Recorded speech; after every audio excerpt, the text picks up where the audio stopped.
پہلا حرف ساکن ہو، حرف ساکن کو حرف متحرک میں، یعنی پہلا حرف ساکن ہو دوسرا حرف متحرک ہو، تو حرف ساکن کو حرف متحرک میں اس طرح ملا کر پڑھنا کہ دونوں ایک ساتھ مشدد ہوں۔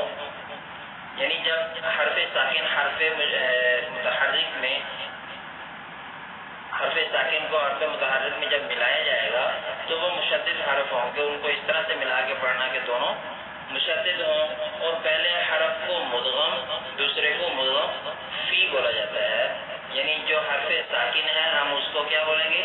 مدغم، اور جو حرف متحرک ہے ہم اس کو کیا بولیں گے؟ مدغم فی۔ یعنی مدغم جو ہے وہ حرف ساکن ہوگا، مدغم فی جو ہے وہ حرف متحرک ہوگا، یعنی مدغم کو مدغم فی میں اس طرح سے ملا کر پڑھنا کہ دونوں ایک ساتھ مشدد ہوں۔ تو یہ تو